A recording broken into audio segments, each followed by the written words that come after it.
Indian temple is not a place of worship or prayer. Are you aware of this?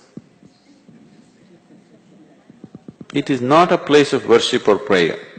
Today, because you don't know what else to do, you're going and doing things that everybody else is doing everywhere. Nobody ever leads a prayer in the Indian temple. There's a whole science of building a temple. This is called as Agama Shastra.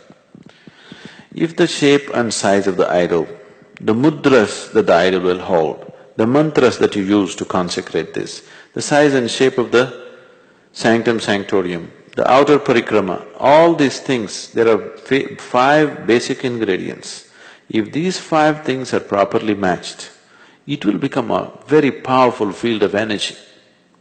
So the tradition tells you, every day in the morning before you go to work or anywhere else, first thing is you have a shower, go sit in the temple for some time and then go out into the world. It is like a public battery charging place. Once you go into the world, the nature of the world, the physical, material world is such, once you go into the world, every transaction in the world is like this. My profit is your loss is my profit. If you are not in a certain way, there is a possibility of friction in every single transaction in your life. Do you see this? Because every transaction is a friction if you are not in a certain way within yourself.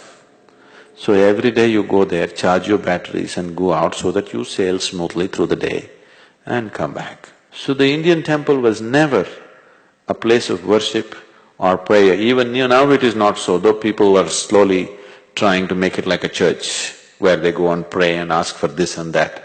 Otherwise, in the tradition they told you, you have to sit there for some time. At least in South India it's still alive. I think in North it's generally dead. People who come from South India are aware they must sit in the temple for some time. But now they're just touching their bottom to the floor and going away. There are live temples which are very, very powerful. They've given you something about the Dhyanalinga temple. In this temple there are no rituals, there's no worship, there's no prayer, there's no offerings. It's in total silence, always. You come and sit there. Somebody who does not know anything about meditation, you come and sit there, without a single instruction, he will become meditative. The very energy is like that. If you're a little sensitive, it'll shake you from the root of your spine. It is so powerful, the impact that it has on you is so big. All the temples were built like that, but for different purposes, some for well-being, some for physical well-being, mental well-being, material well-being. Like this, they built various types of temple. There's a whole science behind it. Unfortunately, not knowing how to maintain it, we have killed lots of temples. We've killed them. And today you're building temples just like shopping complexes, probably for the same purpose, or it's like a social place. Temple has become more like a club.